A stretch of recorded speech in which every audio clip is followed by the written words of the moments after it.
Arch W. McFarlane was born in Waterloo, Iowa on April 14, 1885. He attended public schools in Waterloo and graduated from Waterloo East High School in 1904. Between 1906 and 1914, McFarlane worked for several fuel companies and then started the Puritan Coal Company in Chicago. He also started the Arch McFarlane Fuel Company Incorporated in Waterloo, which he continued to operate for the rest of his life. He was active in the United Commercial Travelers, joining the Waterloo Council in 1907 and rising to the office of Supreme Councilor in 1931.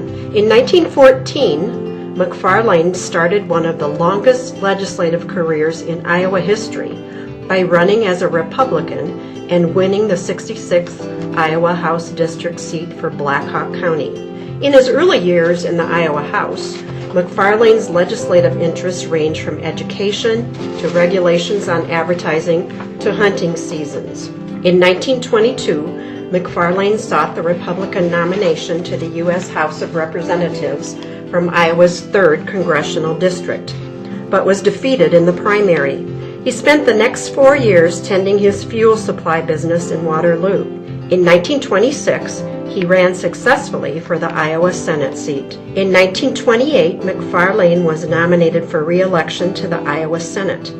However, on September 10th, Lieutenant Governor Clem Kimball died after a lengthy illness, and the Republican State Central Committee had to nominate a replacement candidate to avoid losing the office by default in the upcoming general election.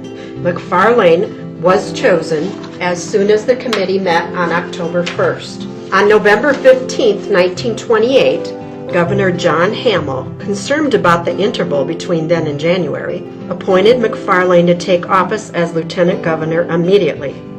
He was re-elected in 1930 and served as lieutenant governor until 1933. By 1932, a political controversy had made McFarlane unpopular at the state level, and he decided instead to run for state representative in his old district in Black Hawk County.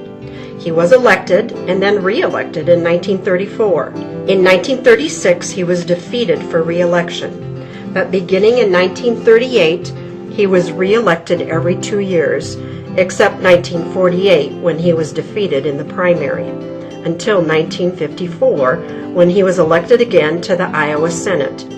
In 1958, he was defeated for re-election.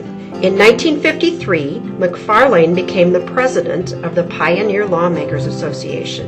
In 1956, the association presented a formal portrait of McFarlane to the Iowa State Department of History and Archives. In the 1957 legislative session, he served with the sons of 6 former legislators who had been his colleagues in the legislature previously.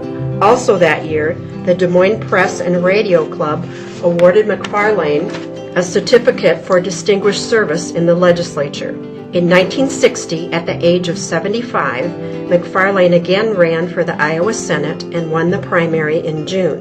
In July, he went to the Republican National Convention in Chicago.